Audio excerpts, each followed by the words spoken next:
Le sujet de la souveraineté était extrêmement important pour nous. Ça faisait partie de l'une des premières lignes du cahier des charges.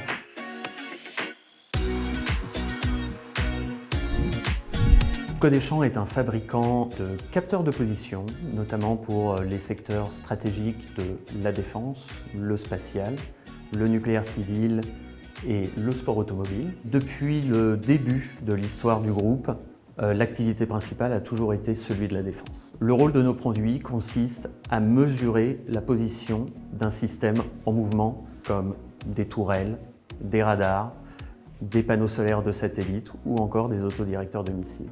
Nous regroupons à peu près 70 collaborateurs entre nos deux sites pour un chiffre d'affaires de 11 millions en 2024 et une répartition à l'export d'environ 50%. L'histoire avec le fonds a démarré il y a maintenant 2 ans et s'est effectuée dans le cadre du départ en retraite de notre ancien dirigeant. Le scénario initial, et qui était plutôt naturel, était de se faire racheter par un industriel du secteur de la défense. On a plutôt retenu l'option du fonds pour plusieurs raisons.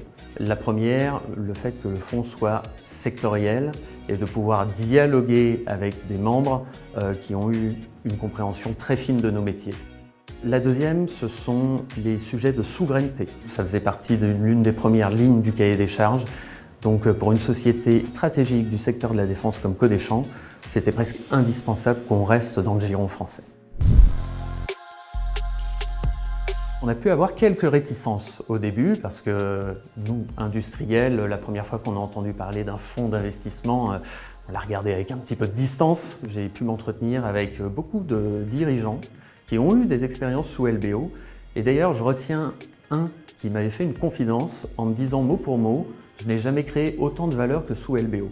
Donc c'est quand même une phrase qui a résonné, qui a eu tendance à me rassurer. La perte de contrôle avec le fonds d'investissement n'a jamais été un réel sujet parce que, évidemment, on en a parlé et on a fixé les règles du jeu au départ. Le fonds n'a pas vocation à avoir un rôle opérationnel, prend volontairement le recul nécessaire pour pouvoir bien nous aiguiller de temps en temps sur certaines décisions stratégiques. La fréquence des échanges avec le fonds avait été décidée avant l'opération. Elle se fait de manière mensuelle pour des petits points d'activité réguliers et trimestrielle dans le cadre de conseils de surveillance. Et puis on s'est vite aperçu que même si on n'est pas du même univers, on pouvait avoir les mêmes éléments de langage et bien se comprendre.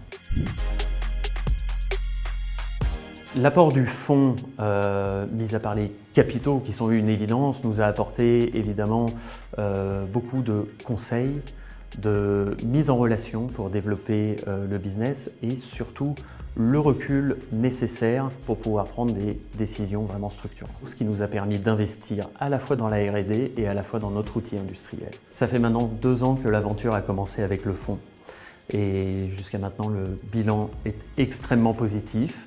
Donc on continue dans notre dynamique de croissance, au moins pour les 3 ou 4 années à venir ensemble.